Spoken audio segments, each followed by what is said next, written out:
Welcome to my channel, where we discuss everything and all things politics, economy, and development in Nigeria and around the world. Days after President Bola Tinubu tops the world's most corrupt leaders list, the presidency is yet to issue a statement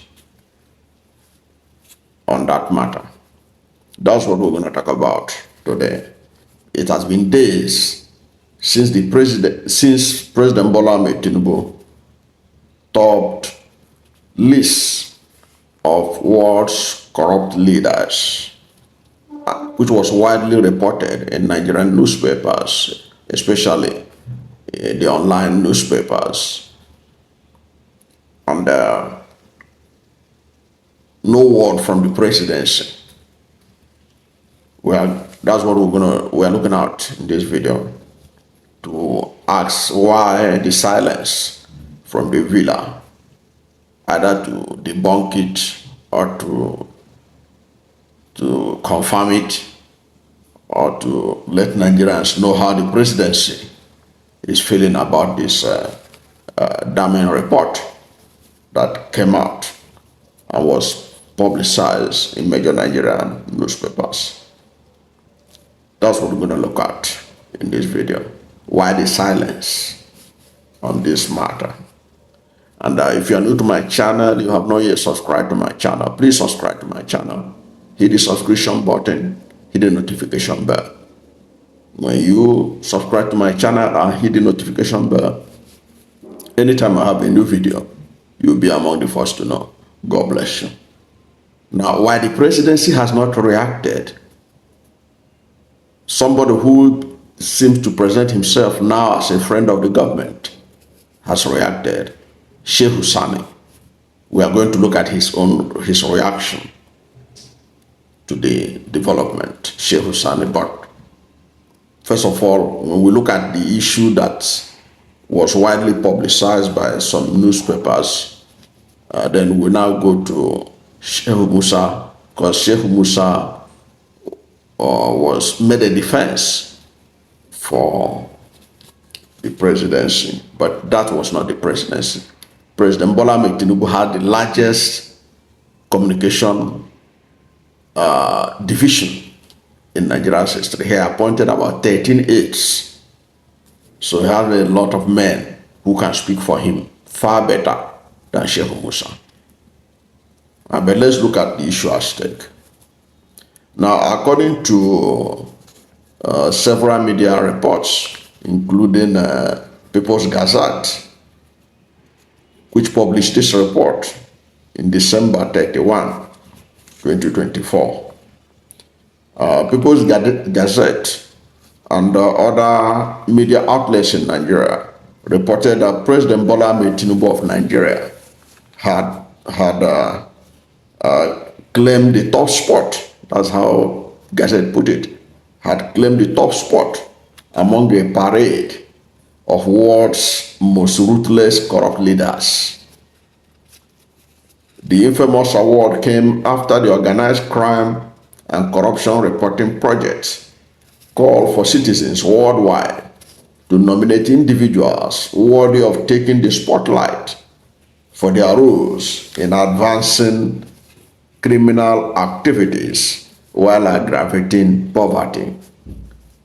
The group, which coordinates a network of investigative journalists and activists around the world, said the Nigerian leader came third after a vote by participants, while Kenyan President William Ruto scored the most votes.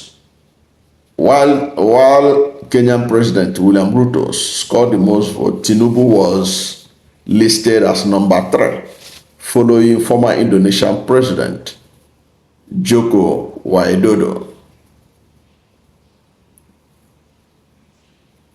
Joko Widodo, former Indonesian president. Organizers nonetheless awarded the main person of the year label to Bashir al-Assad the recently ousted leader of Syria who fled to Russia earlier in the month of December after spending decades plundering the Middle Eastern country. According to the Gazette, the reason why Tinubu came tops include that was his alleged role in entrenching a regime of corruption in Nigeria. The Gazette report said that he was the governor of Lagos for 8 years between 1999 and 2003, a period he used to amass enormous wealth for himself and his family.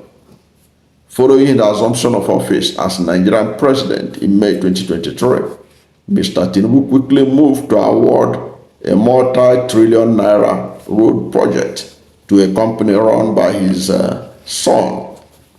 The proposed Lagos-Calabar route is Nigeria's most ambitious infrastructure project to date, and the controversy did little to allay widespread fears that Tinubu will raid Nigeria's treasury, as he allegedly did in Lagos the prior decades. These and many others were considered. These and many other allegations listed in that Gazette report, including alleged involvement in all these drugs and all kinds of things. All those things, they said that they were the things that was presented that in the president, the top position that he amassed by the voters. Now, these allegations, for the records, President Bola Tinubu had denied all these allegations that they were not true. But that didn't deter those who voted. Those were the conditions, the things that made them to vote for President Bola Tinubu. All these things that were listed, you can go and leave the complete list of the reason why they gave Tinubu the third position in the ranking. You can read it up at the Gazette and other investigative journalism outlets. They are there online. Okay? Now, Tinubu has denied all these allegations, but that did not stop those who voted for believing that he deserved to occupy that position. Now, but the question is, why have they not responded? Why have the presidency ignored this critical issue? Because if you know Nigeria, you know that corruption is one of our challenges in the country. So when an issue of this importance came up, and like I said earlier in the intro, Tinubu has amassed some of the largest numbers of communicators that can tackle any issue. But they were silent. That's why in this video, the question was, why is it that the presidency have not reacted to this? Because this report has damaged the image of the country. Because it is not only Nigerians that consume this information, because this information is a worldwide information. This organization is a worldwide organization. It is not like the one they will say that three people are tweeting in a room. The Organized Crime and Corruption Reporting Project was formed, I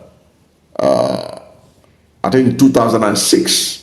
2006. So it has been operating. And in their latest report, they said that more than 55,000 nominations were submitted by voters. Okay. Now, why the presidency has not reacted, despite a lot of personnel they have who could react, this Shehu Sani, former senator representing Kaduna Central also has intervened as a friend of the government, obviously, to defend President Bola Ahmed Tinubu. And in his defense, he said that he was trying to claim that African leaders were singled out, which is not true. If you go through the leader, there were other leaders from other parts of the world inside it. This Bashar al-Assad is not an African. The Indonesian hosted Prime Minister is not an African, but Shehu Sani wanted to turn it to an African thing.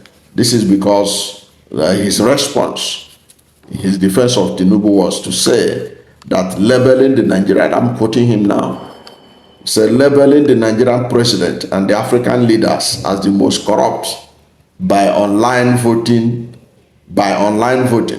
and not by incontrovertible facts and figures is more of a political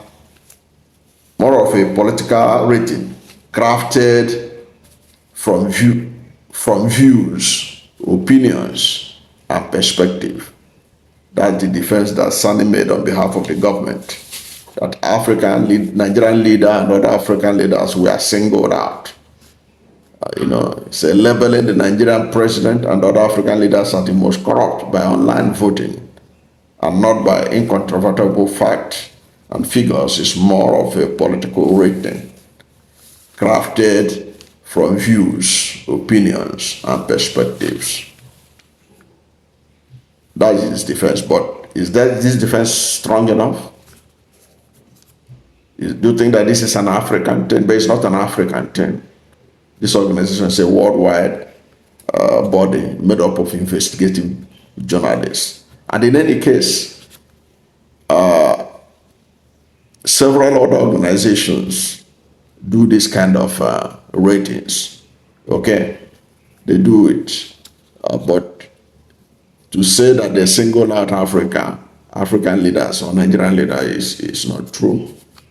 I don't buy into that. And his claim that this is it's not based on facts and figures. Well,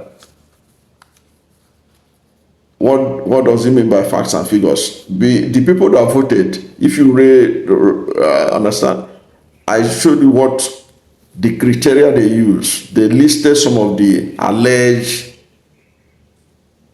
actions of Nigerian president and others before they voted. Okay, they listed it, and this said that all the things contained in the list, Tinubu himself has denied it. And I'm sure that if you go and look at the list, the reason why the people voted for the president of Kenya, that he's the most corrupt, I'm sure that Ruto will deny all those things, because nobody will accept that he is corrupt. Okay, they will deny it. But for Shehu Sani saying that it was an online voting, in this modern day and age, online voting has become part of data collection process.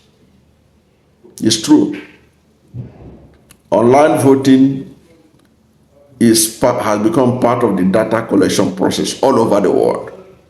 Online submission of information. So is that people voted online doesn't mean that because they voted online, therefore it is questionable. No.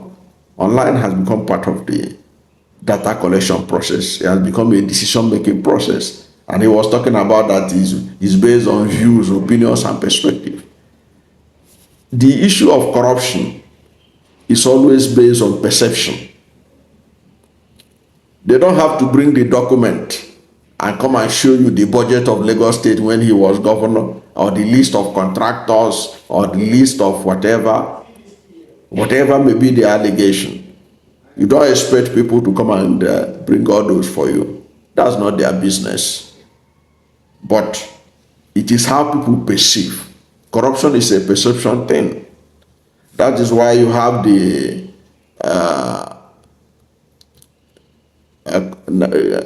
corruption perception index. Okay? Why do you have a corruption perception index? Corruption perception index is because corruption is a perception. What do you think of what do you remember? Immediately somebody mentioned Nigeria. What do you come out? The first, if you are not a Nigerian, the first thing that will ring in your head, if you are somebody who had done business in Nigeria, will be corruption.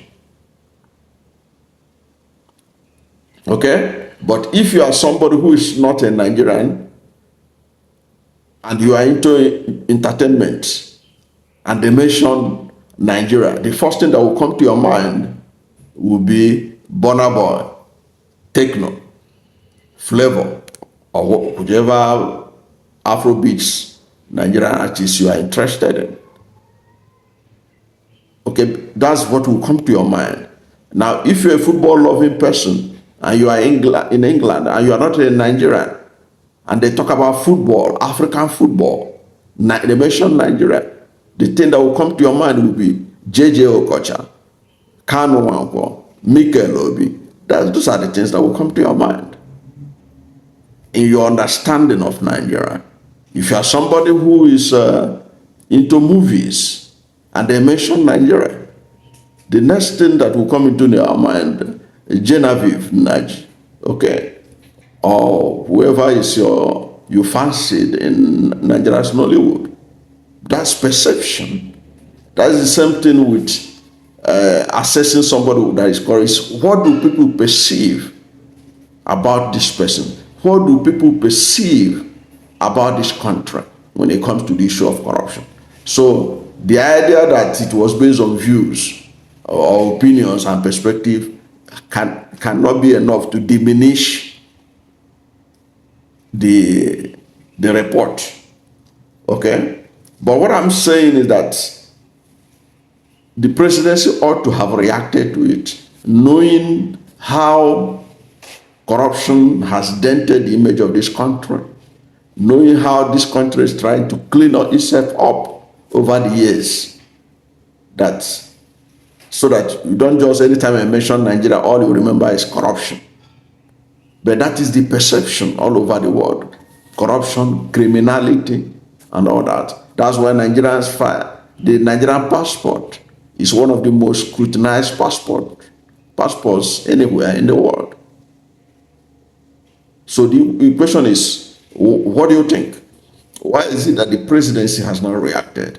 And what do you think about Shehu Sani's reaction in defense of the presidency?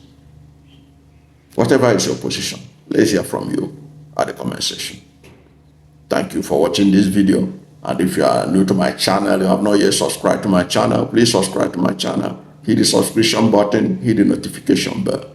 When you subscribe to my channel and hit the notification bell, anytime I have a new video, you'll be among the first to know. God bless you. And please don't forget to like this video, because when you like it, God will rank it high and recommend it for more people. Thank you, and God bless you and yours.